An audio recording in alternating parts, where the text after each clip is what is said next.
Bonjour, ici KLM92 et aujourd'hui je vais vous montrer un iPod Touch deuxième génération avec iPhone OS 4 version Goldmaster. Donc voilà, déjà première nouveauté au niveau du mot de passe, on peut choisir un mot de passe avec des lettres. Donc voilà.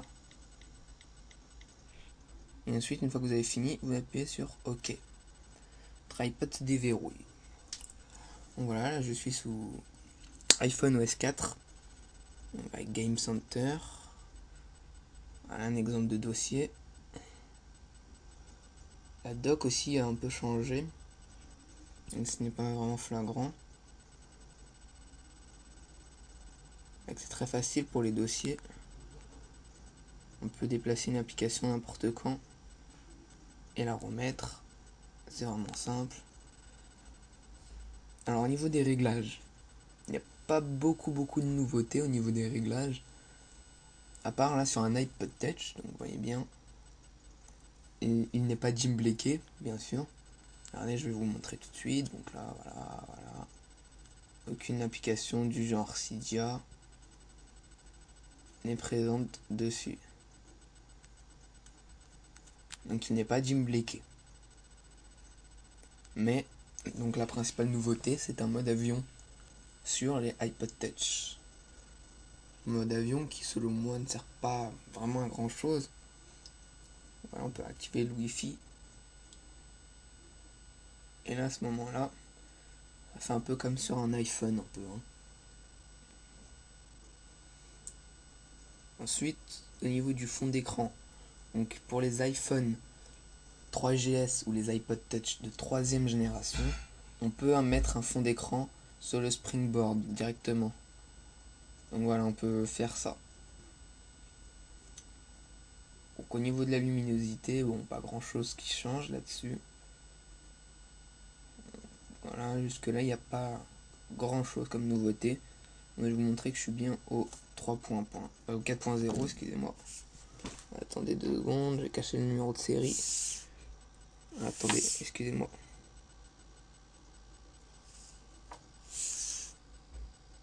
Voilà, version 4.0. Voilà, je cache le numéro de série bien sûr. Car Apple sait très bien qu'il a été Jim Blaké si on regarde mes anciennes vidéos. Donc, autre nouveauté au niveau du GPS, enfin plan. Vous voyez, là j'ai fait un petit test.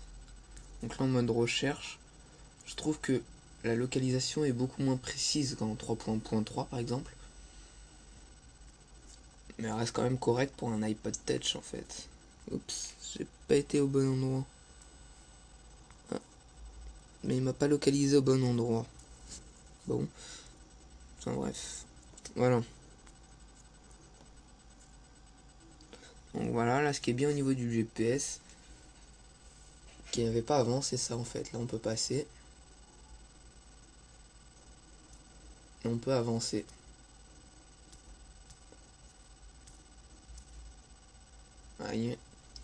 Et en haut on voit ici qu'il y a une petite icône qui s'affiche avec une flèche.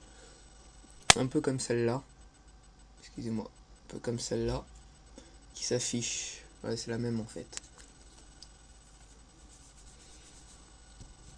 Donc sinon Game Center. Donc Game Center pour l'instant n'est pas activé pour le moment. Car il n'y a pas beaucoup de personnes qui l'ont. Et que Apple ne l'a pas activé pour l'instant sur les versions.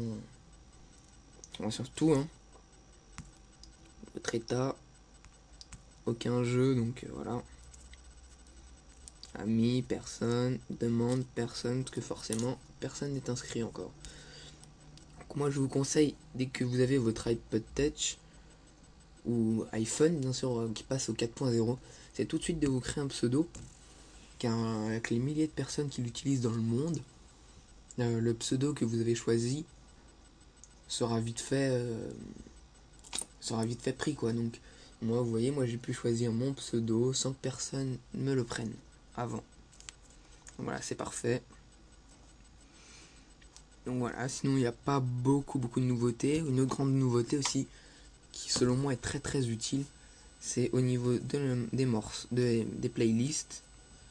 c'est que par exemple, regardez, je vais dans les musiques de mon petit frère. Et là, par exemple, on peut carrément modifier les listes et ajouter par exemple un morceau à la liste. Donc ouais, là j'ai tout ça comme musique. Donc là, moi je décide d'ajouter, je sais pas moi, celui-là. Hop, je l'ai ajouté, je fais OK. Et hop, le morceau y est, je peux le supprimer par la suite. Donc ça, selon moi, c'est très très utile. Moi, j'ai pas testé si sur les listes on pouvait en créer. Non, on peut pas créer des listes encore. Voilà, j'ai pas encore fini de le tester à 100%. Hein. J'ai pas encore... il y a les mêmes boutons. Sinon, vous voyez, toutes les applications marchent. Hein, donc, je sais pas moi, celle-ci, toutes elles marchent pour l'instant. Hein. Et correctement. Hein, parce que regardez, je vais ouvrir par exemple Facebook, qui est bien sûr la même version, la version actuelle, bien sûr, que tout le monde utilise. Donc, vous voyez, elle marche. Donc, pour l'instant, j'ai pas rentré mon mot de passe, puisque je suis passé à la version 4.0 il y a quelques minutes là à peine. On va dire quelques heures. Donc, voilà. Donc pour l'instant, le 4.0 n'est pour l'instant pas gimblaké sur Windows et Linux bien sûr.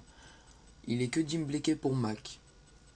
Mais avec la sortie officielle qui s'annonce le 21, il est très probable, peut-être même dans les prochains jours, voire dans les prochaines heures, qu'un gimblack sorte comme Red Snow pour les iPhones et les iPod Touch 4.0. Donc la vraie utilité qui sera de gimblaker son appareil, c'est pour activer le multitâche et les fonds d'écran du Springboard, car pour l'instant on a le fond d'écran du lock screen qui est celui officiel, car je ne l'ai pas changé encore.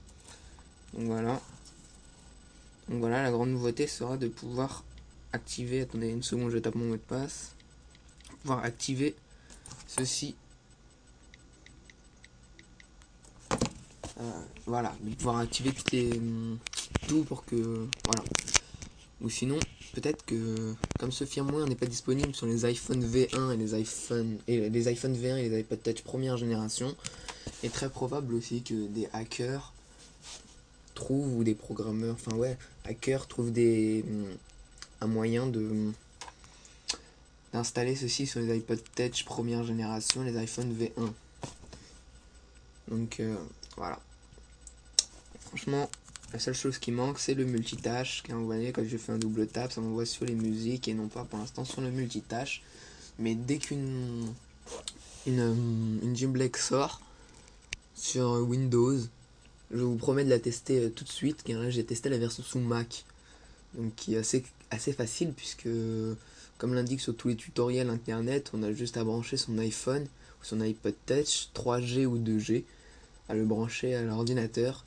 Et au moment, on fait install CGI et enable, je crois que c'est enable multitasking on the wallpaper.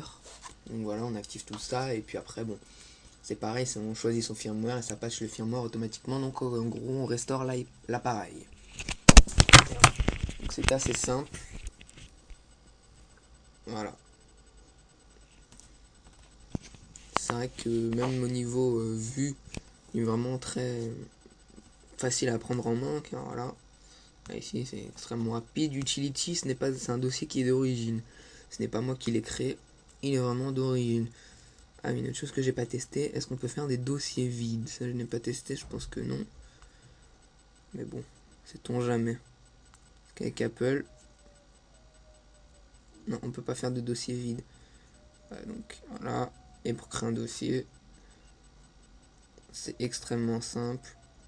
On a juste à déplacer un icône, et si on veut en créer un nouveau, par exemple si je veux mettre Game Center avec réglage, je prends non, attends, on va faire comme ça, on verra mieux. Je prends réglage,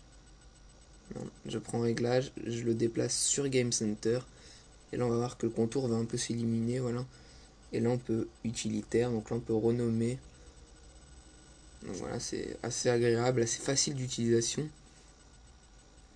C'est vrai que c'est pas le cas de tous les smartphones qui sont souvent assez compliqués. Donc voilà, je vous remercie, c'était KLM92.